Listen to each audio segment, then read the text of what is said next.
My name is Fran. I'm Malaysian from Penang. And so I've been a Singapore PR for the last 14 years. But before that, I started my corporate career in Dell, Penang. And I did IT sales all my life. So that was my background. Because I met John when I moved over to Singapore not long, about 1-2 years after that. I did start 1 or 2 businesses previously.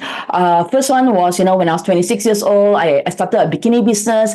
And then after that, I co-owned a training company. But in 2016, after we got married, that was when, things really took a turn for the better because we actually quit our high-paying corporate jobs and we started a hawker business in Singapore. I will stop here for now, so I'll let John introduce himself. My background is very different. So I'm a Singaporean. I'm a true blue Singaporean, born and bred there. My background actually is in sales and business development. And interestingly, during the 10 over years that I was working, I had quite a few business ideas, but I didn't start anything at all. I have never gone into any business ventures until, I got together with Fran. We got married in 2016. So we actually had a long-term plan because our initial goal was to retire in 2025 back in Penang. So how do we get there, right? Like we said, okay, our corporate jobs will not get us there. One of the vehicles we decided to do was to start a business. And because we miss Penang food, let us create real, authentic Penang hawker food in Singapore. So we did that for 2 years. Yeah, and we were crazy enough to even import ingredients from Penang, right? The food was good. I like to say that, but really, we had really good reviews and all that. But the rental and the manpower in Singapore killed us. We closed the store down in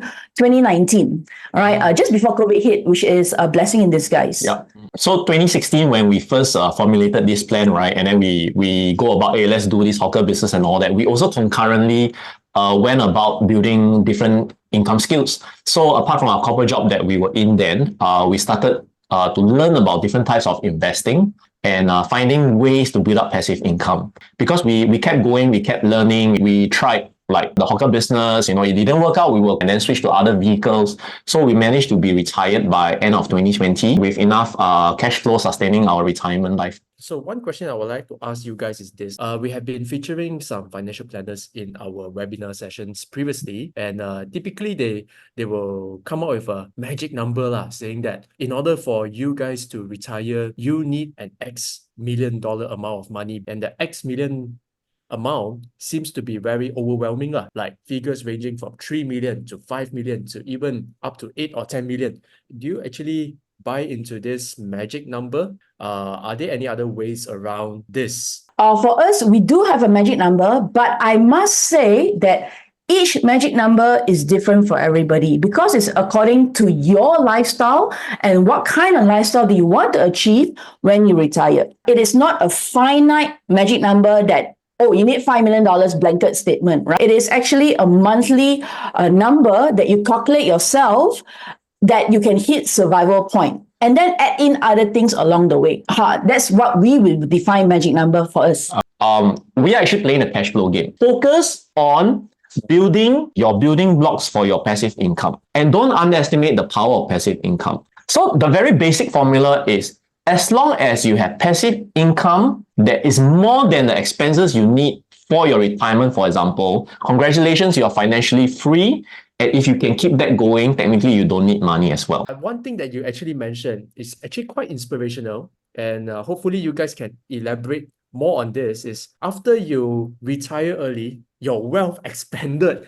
Fantastic. I love that question. And that is a fundamental difference between a traditional retirement and, the way we early retire at least. It's actually about the cash flow game. The whole key is learning the income skill and getting a percentage up. This is where the budgeting and your financial prudence come in. I don't spend when I have 10,000, I only spend 5,000. The other 5,000 goes back to the investment capital. So your investment capital grows, your passive income grows, you eventually have more money to spend. You can also inflate your lifestyle as you retire. But having said that, you must also be prepared for the roller coaster ride. In that sense, if you want to go into investment, your whole life experience is about a journey of learning, a journey of self-discovery, something that you can continue, keep going, and then that gets you interested, right, in the game. Then it becomes exciting. So that's why start now at whatever age. And because in 10 years, you're going to regret that you didn't start. Now, of course, more importantly is don't spend all that money, right? Put it back into your investments. Then you take the balance to go and play with your silly money.